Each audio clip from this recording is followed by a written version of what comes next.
namichi haara dhufee Saayidoo kadhate sun viidiyoo wayiin agarre ituu warri dhumanii qabrii keessaa ol yaa'anii na kadhataniyyuu ani Sumayyaa hin eegsisu. Ijoollee koo amman argutti dhumatte dhuma dubbii kanadha. Yeroo inni jedhe dheengadda salaamiin namichi hin agarre Yamanirraan dhufeedhe. Gwaaddenyaa koo hiriyaa kooti jedhe. Yeroo inni achitti sammuunsaa ukkubeenii Saayid karaarratti kufee sana anatu wajjin ture, anatu sassaabaanii ture.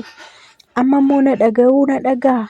Kanaafan fiigee dhufe akkamitti Sumayyaan hidhamtee amma kana teessi jedhee laxxadhee Yamanirraa fiigaa dhufe jedhe. Abbaate Yamanirraa fiigaa dhufte deemtee dhufte suuta dhufte wushdakalna inna wushdakalna inna yibqaa bas iyaal inna yibqaa iyaal Saayid.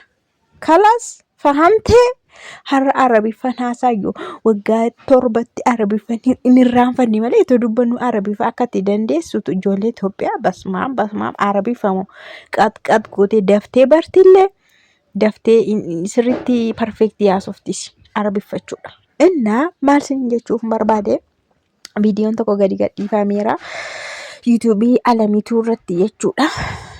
yuutuubii Alamiituu irratti viidiyoon tokko gadhiifamee argitaniittu. Ashkarii Sumayyaa sana faana bira jira Umar jechuudha.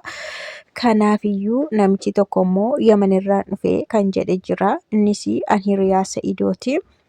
Saayid faana nyaannee dhugunee waan baay'ee holmaa baay'ee walii oollee waan tokko waliin dinnu anallee waan na didu tokkollee hin jiru jedhe. Kanaaf ani kanuma arginaan inni olma kee fiigaa dhufee Saayid baay'ee akka rakkataa jiruu fi Sumayyaa mana hidhaatti jirti. Ijoolleen eessa akka jiranillee hin beekamne.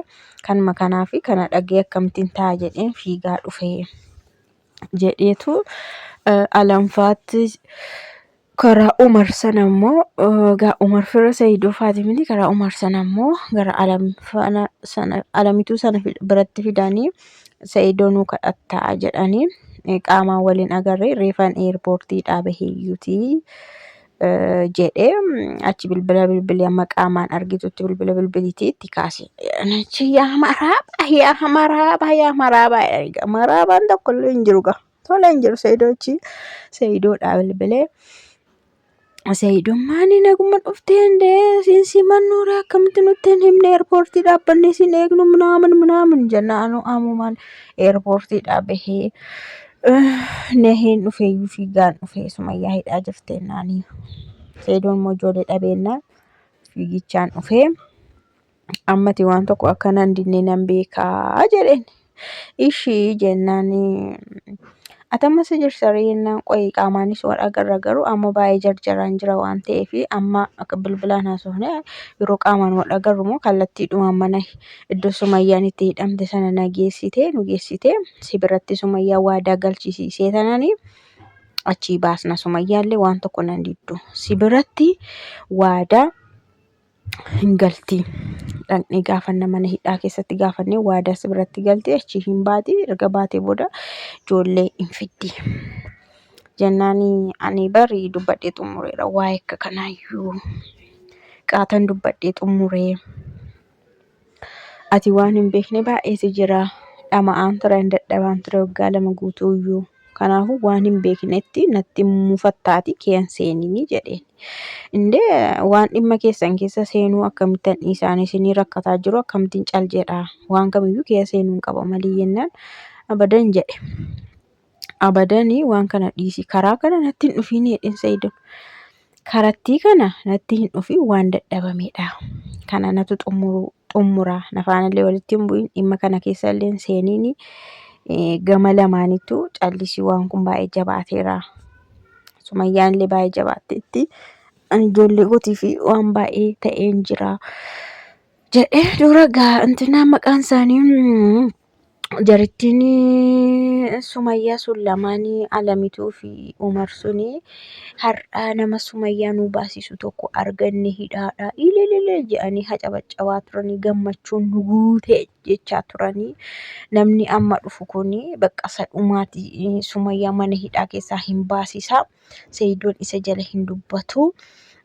Bakka nullee erga abdii kutannee erga fixanneetti Sumayyaallee yeroo dhaqne ilaallu Sumayyaan baay'ee miidhamtee fuulli ishii maal ta'e har'allee achi keessa warri jijjiiran dubartoonni qulqullina qulqulleessuu dabaree naamni irratti wal lolanii Sumayyaanii fuula ishii baay'ee mimmiidhameera. Kunillee baay'ee nutti dhagahame waan isheen fakkaattu dhugaa dubbachuudhaaf Sumayyaan mana hidhaa keessatti jedhanii takka wal boboosisanii achi egaa namichi kun mana hidhaatii nu baasisanii jedhaniitu ashabashabanii Sa'iidoon kee kana kanatti dubbate karaa kana natti hin dhufiin waan biraanii wal dhageenya wal dhaggeeffanna wal kabajna kun garuu masmara diimaadha Sumayyaa hidhaadhaa baasi namni naan jedhu dhuguma mirga koo dhiibaa jira namni akka kana anaallee yaadaan jiru humaa na gargaaraallee hin jiru madaa kootti ashaboo firfirsaara sogidda firfirsaaraa habiibii kalasii annan xumura waa'ee kanaa dhiisii jedhee bilbila irratti xarqam godhe jechuudha. Yeedhe namichi. Sa'iidoo dhumata akkana ta'e Sa'iidoo bilbila ana irratti cufeedhe. Jennaan isaan kun hashabshaabuun warri kun immoo Sa'iidoon amma akka durii seetee nama seetee Sa'iidoon jijjiirameera Sa'iidoo durii nu barbaannee dhabne Sa'iidoon amma garmalee garaa jabaata mataa jabaata hin dhagahu jaarsummaa tokko hin hambisne garuu si abdanne macarrashaa abdiin keenya inni dhumaa si ture. Situ dhufee akkanatti nu baasisa inni si abdanne ture erga bakka atis akkanatti bilbila sitti cufee furmaanni keenya maalidha ree jedhanii boba'uutti ka'an.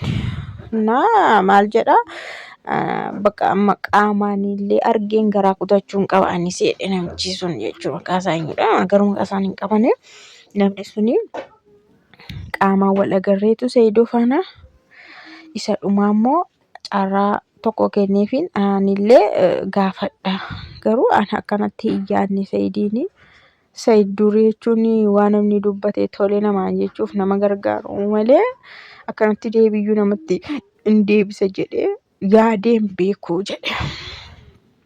Yaadeen beeku nu hundi keenya yoo akkanatti Sa'iidoon nuti jijjiirame Sa'iidoon lama ta'e akkanatti itoo ilaallu nuti jijjiirame Sa'iidoon illee jedhanii jarrise jechuudha. Egaa furmaanni keenya maalidha ree Sumayyaa akkamitti achi keessaa baatii bakka achi keessa buushiitii jedhanii aaranii isiniin jedha. Innaa isaanii ana wanti namni jechuudha.